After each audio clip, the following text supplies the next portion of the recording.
Today we are reacting to my favorite little brown girl from Houston, Texas, Liza Koshy's nighttime stay-at-home skincare routine. Looks like this is going to be a quarantine edition. And for those who don't know or are new here, hello! My name is Cassandra Bankson. I'm an expert and have been in the industry for over 10 years, and I've personally suffered with acne for over 15. And although I've worked alongside and with doctors and dermatologists, I am not a physician myself. That being said, I love analyzing, scrutinizing, and learning from other people's skincare routines, and that's what we're gonna do today. Oh, we got an ad. It's Liza Koshy, and if you support content creators, watch their ads.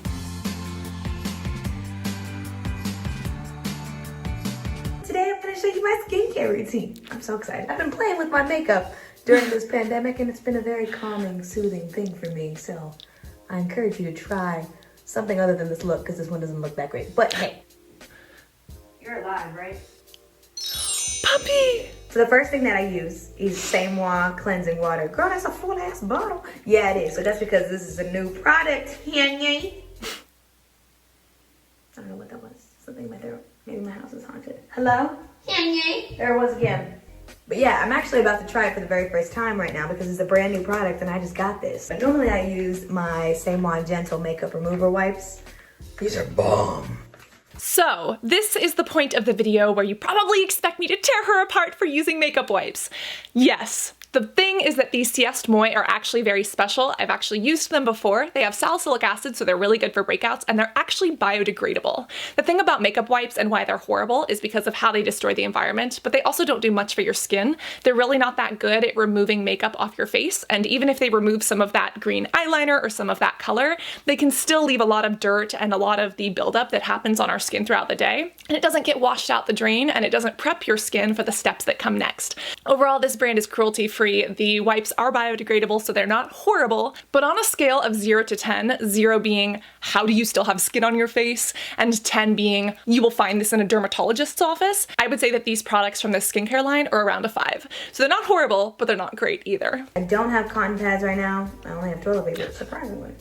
I'm actually only gonna use this because I definitely need this for my booty later. Apply a healthy dose. All right, now say goodbye to my facial features. Her honesty is contagious. This is me. Whoa! My whole eyebrow just disappeared. So the toilet paper does that little thing where it makes little pieces like it does in your butt. So I am using my Serums Gentle Makeup Remover Wipe. Whenever I'm taking off my makeup, I always try to like swoop upwards because girl, gravity got other plans. Gravity's trying to bring you down. She a bitch. All right, here comes the other disappearing act. Ella, kadam. Shablam. Done. This is another great tip. When you look at the skin's anatomy and how it's built, we have little hairs coming out of each of our pores. And if you notice on your skin, they all kind of point down. And that's why when you're applying products to your skin that you want to soak in, you want to go in an upward motion and then in a downward motion to get everything off. Especially if you're a guy and you have a beard, you always want to go in a downward motion so that you don't ruffle things up. But general rule of thumb is that if you want products to penetrate, go upwards. And if you're trying to get things off of the face or like applying foundation or smoothing things onto the skin, go down. Not want to sleep in your makeup. You know why? Because bacteria and tiny mites will crawl in your eyes and eat away at your makeup. That's a creepy video. You can look up on YouTube after you watch this one, but they're there anyways. She's not lying. There are actually little mites that live in our skin called Demodex mites. They're a natural part of your biology, and you can find out more about them right here. It's like your face is growing a family. How about that? Next stop, we got Hydration Station. Boy. It's a face mask. This is one of my favorite masks. It's called Refreshing, and you're damn right it is. So you exfoliate, rub it all in, then you leave it on for 15 minutes. Wait, is this a face mask or is this an exfoliator? Time to turn and learn and dig into some of these ingredients. Use this on a piece of toast and eat it, but don't do that because I am not in the mood for a lawsuit. You can legit see the strawberry seed. Oh. This is not just a face mask, this is an exfoliating face mask. And if we look at the ingredients, they would all be fantastic until we realize she's going to be rubbing walnut shell powder into her skin. Again, potential of scrubbing too hard, potential of causing micro tears, potential of causing damage. This ingredient is archaic. Did we not learn anything from St. Ives scrub? She didn't tell us whether or not she has sensitive skin or if she deals with acne. I've seen her point to pimples on the internet, but is she a regular acne sufferer? I do not know. The rest of the ingredients in here are actually really great. The papaya and the strawberry are fantastic. Papaya specifically has an enzyme called papain, and this is great because think of enzymes as little helpers that eat up and break down your dead skin. They're kind of like a chemical exfoliant, only they're not technically an acid, and they are more gentle on the skin. They are fantastic if you want an even glowing exfoliation to your entire epidermis, and they're safe enough to use a couple times a week or even every day. So I exfoliate it and then I leave it on my face and let it hydrate for 15 minutes. Look at that, huh? God, that's one of my favorites. One of my favorite freaking masks. I love this guy. Daddy loves you. So, I do a second mask.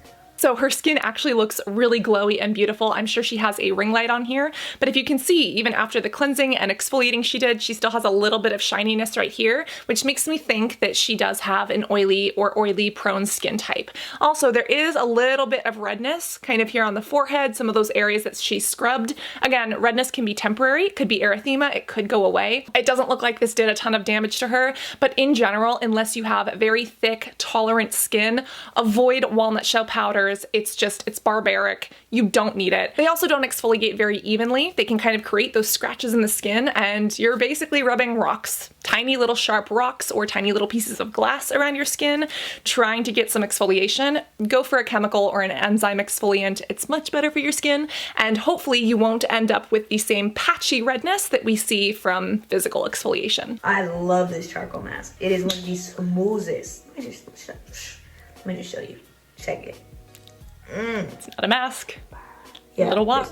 Little wax. I deserve this.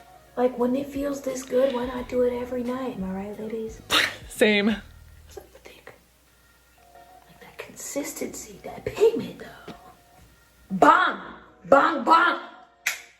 That feels amazing. Oh, look at cute ass panda. First off, is she sponsored by them? Because she's using a lot of their products, and if she's not, I sure hope so. Let's talk about this clay facial mask. This one is actually a mask. This one is really good, and some of the ingredients in here are actually targeting things like oil or sebum buildup in the skin, which is great if you have breakouts. It's great if you're outside a lot and you feel that you get a lot of sweat and dirt and gunk up on your skin. This is really great. Sometimes I do 3 masks a night. Damn, that feels good. Look at that. Again, when we turn and learn those ingredients, we see bentonite clay. This is what actually goes into the pores and really helps to just soak up the oil. On top of that, there's actually glycerin in this formula, so it can be slightly hydrating. Some clay masks, like the Aztec clay mask that's from Amazon or that you see on TikTok, it's been around for a good 50 years, but it can be very drying to the skin. If you have something with bentonite clay, but that also has glycerin, it kind of has the same beneficial effects as the clay one, only it gives you that little bit of hydration from glycerin. So now take a look at this mask versus the other one. Her skin is still glowing. It looks fresh. There's still a little bit of redness here, but do you see how we don't have those patches of redness that we originally got when she was using that physical exfoliant? That's just showing some of the differences when it comes to how these masks perform. Something I do like twice a week is shave Stacy, my stash. So I do use Dr. Bronner's 4-in-1 Lavender Organic Sugar Soap. I use this for my body in the shower, sometimes for my face in the shower. I use it for my hands, face, hair, literally pretty much everywhere. Best wholesome, clean ingredients in here too. All organic, all fair trade. I just love good people. Some people say it grows back thicker.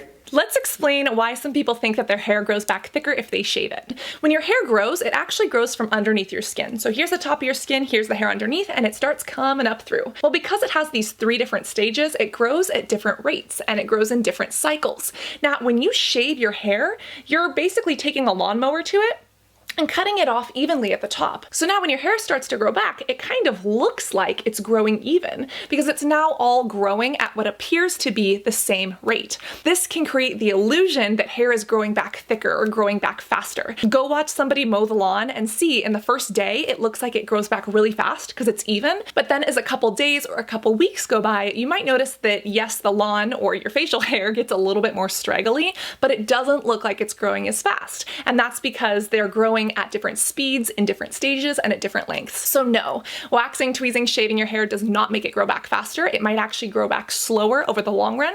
You see, if you get the hair, if you wax it or tweeze it from the very bottom, there's an area called the papilla, really down, kind of near that hair root. And if you rip that out, you could actually stop the hair from ever growing back. Let's also talk about this Dr. Bronner's soap, which is super controversial. Actually, it's what's called a Castile soap. So it's more alkaline. Generally, a lot of products that we use on the skin are acidic. Anything alkaline on your skin for a long time is not a good idea, so don't go using baking powder as a moisturizer. However, for a face wash, this is actually really good. It's really good at getting oil, dirt, and makeup off of the skin, and I love it as a first cleanse. A lot of the ingredients that people are freaked out about actually don't end up in the final formula. You see, in skincare, things are made in phases. You might have phase 1, phase 2, phase 3, etc.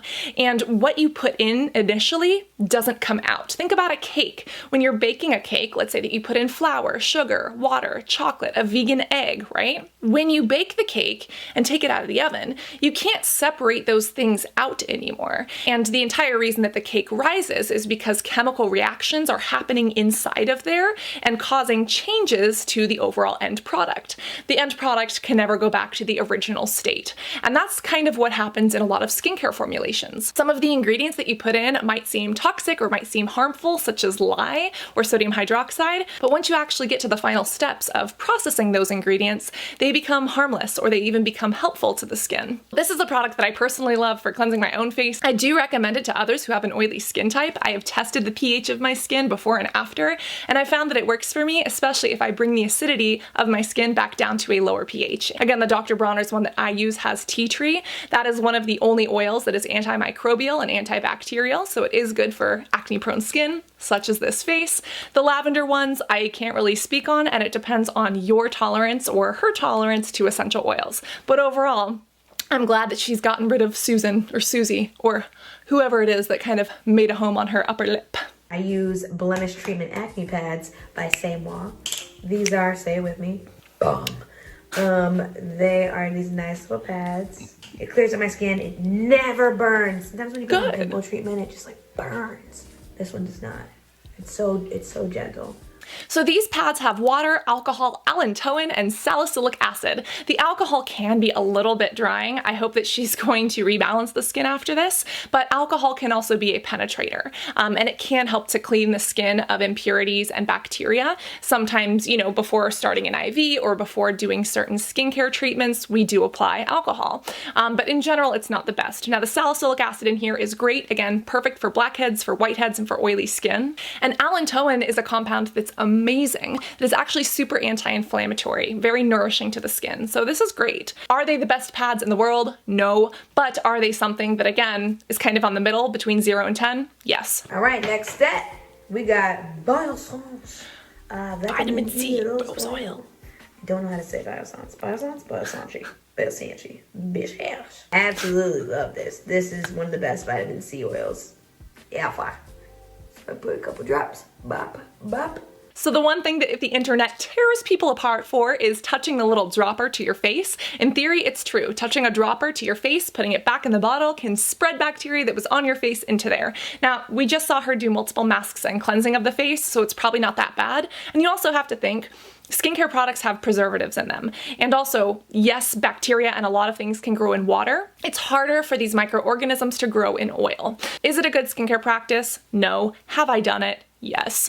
Does it happen? Yes. Is it something to beat yourself up for? No. But if you can try to remember not to, try not to. Also, the oil that she's using is great. It does have vitamin C, which is really good for post-sun exposure. Really great antioxidant and brightening to the skin. And also that rosehip oil is super nourishing. Who's in a pandemic? What? Who? What? And then I put on, you guessed it, Serums. I really hope they're sponsoring her. Growing up, I had eczema. I had mollusca. If you don't know what that is, I'm not gonna tell you because it's nasty. It's blood-filled pimples. And it's so nice to find a line that has everything. So for all of these conditions, we have to remember that these are all normal. Yes, if you see grotesque pictures of bloody skin narcosis on the internet, it can be scary the first time. But remember that these are all parts of biology naturally. And if they're bothering you, if the eczema is dry and itchy and irritating, obviously you can do things to treat it. If the acne bothers you, you can do different things to try to get rid of it. But at the same time, don't beat yourself up for these things because it's biology. It's science happening on your skin. And even though it can be frustrating at times, we have to remember nature is freaking cool. We have to appreciate our faces for that. So just make sure you moisturize. Oh, that's so good. I'm so calm now. Oh, I feel so at peace. And then this is a fun thing I started doing recently. I put a little bit of, you guessed it, it's their gentle lotion with SPF. What, Liza, it's not time. Yeah, I ain't stupid. But guess who tries to sneak into your bed with you in the morning? The damn sun. So this is true. You don't need to apply an SPF at night, but something that a lot of people don't realize is that your SPF could be the same thing as your moisturizer. Often sunscreen is a cream that is actually very moisturizing. You see, the Sun Protection Active is suspended in what's called a vehicle. The vehicle is the thing that drives ingredients into your skin, delivers it to your skin, and the active ingredients are the ones that are doing the active work, the penetration, the exfoliating, the sun protecting, etc. You don't have to use it at night. Depending on what kind of sunscreen it is, it could cause a little bit of irritation. However, because most sunscreen can double as a moisturizer, and in the morning sometimes I apply my SPF with no moisturizer, and other people do too, she knows what she's talking about. I feel like she did her homework. Good job, little black girl. Good job. Good job. Your melanin is not your protective tint. You must wear sunscreen every single day. Yes. And then, yes.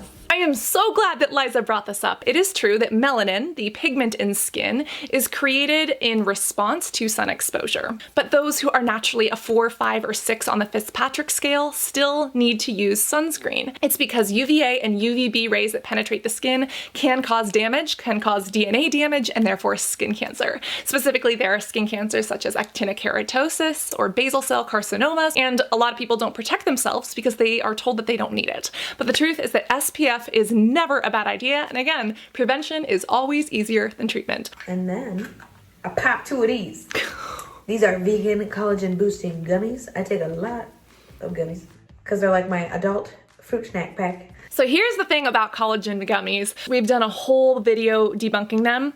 Just because you eat collagen doesn't mean your skin creates more collagen. You see, when we eat things, our body breaks them down. Those proteins become amino acids. They get repackaged into our body and sent throughout our bloodstream and maybe to our skin, but often to muscles, to joints, to areas that need rebuilding inside of our body internally first, then to the outside. As long as you're feeding your body well and with proper nutrition, your skin is going to produce good collagen. I do like that these are vegan. I do like that these are sugar-free, but the other trap with these gummy vitamins is that they can be so tasty that you eat too many of them. It can happen. Don't do it. Don't let your kids do it. Don't let your sister do it. Don't let your cat do it, because it is possible to overdose on vitamins. It is rare, but especially fat-soluble vitamins can build up in the fatty tissues of our bodies and can cause problems in the long run. Liza is so entertaining and knowledgeable. Like, my mind is blown. I think she speaks both Spanish and Hindi. Para mí también. Mi padre nació en Argentina. Ate me Punjabi bolde vi. So I should give her a little compliment and say, eres muy bonita, chica. I think as girls that we should always work to build each other up instead of break each other down. I know that the internet can be catty and all those things, but being kind to others and being kind to yourself gets you a lot farther in the long run. I know that Susan Yara reacted to this, and I was literally this close to clicking on that notification. You have no idea how much willpower it took to not do that. And I had to tell myself, Cassandra, if you watch Susan's video, then you can't react to it because you're gonna be biased. So literally the next thing on my to-do list is to go smash up some adrak and ilachi, make myself some cha, and go watch what Susan had to say about this walnut powder, these makeup wipes, and everything else. If you enjoyed this video, make sure to that like button, and don't forget to whoosh that subscribe button if you haven't already. More skincare reaction videos can be found right here, and I cannot wait to see you all in the next video. Okay, see you later, Stacy. She'll be back in like 2 to 3 business days.